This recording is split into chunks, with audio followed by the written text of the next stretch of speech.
naipon ako sa garden. O, yan. Yan lang sila mag-standby. Diyan lang sila. O. Ayan. O. Hindi naman sila lumalayo. Ayan. O. Ayan. Pakainin ko nga yan. Bilhin ko ng feeder. Ito yung puno ng saging na binili ko noong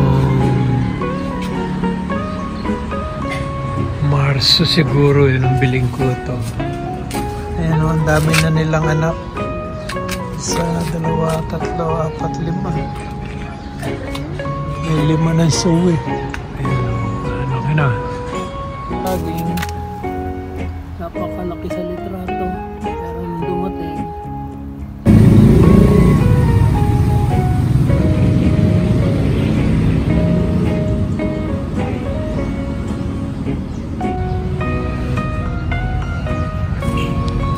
Ito last Pebrero pa ito.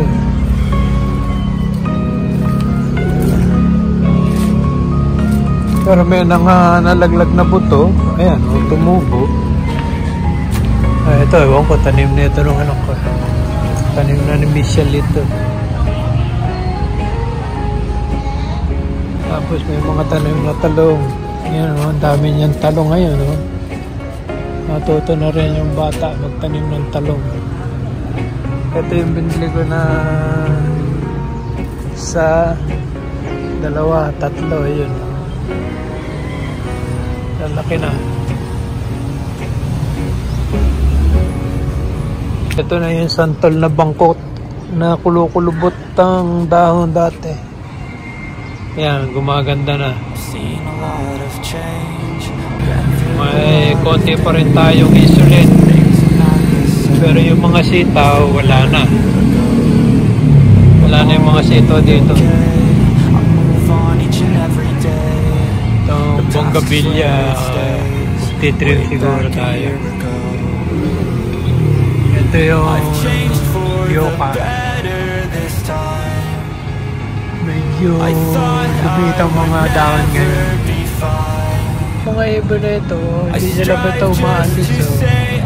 Kahit na dito na ako, yan, pwede mo halos hawakan sila. Yan halos hindi sila umaalis. Babait nila. Yan may tanim na naman ang 4 na talong binisir. Ito yung ating mga rubber tree. Rubber tea.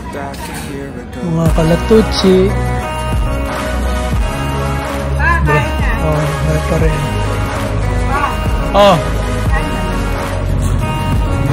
Dami nila. Ayan. Dami nilang ibon dito. Ayan.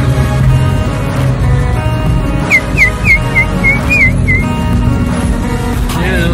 Dito sa may kalatuchi. Hello, ni Michelle. I'll keep my head up high through the downs and lows, and we're all going live. Still nobody knows, but I'ma choose what's right and take what comes and goes. And ain't no one in life holding me back no more. I see a lot of change, I've through a lot of pain. Some things are not the same as they were every day. Pako. Ito, tanam na naman din. The past is where it stays. Way back a year ago.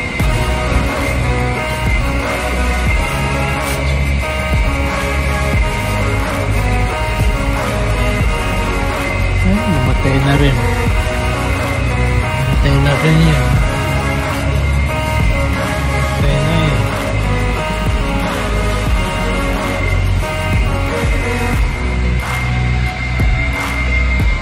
Ito, naging problema, namatay na.